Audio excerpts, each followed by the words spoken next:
Kada hakbang sa lupa'y para akong inaalon at nalulunod sa patikos ng mundo, sa kung ano lamang ang kaya ko.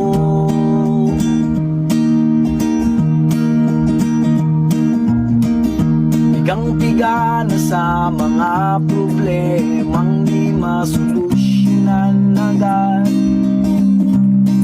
parang wala nang bukas. Pwede bang umiwas? Hinahanap ang sarili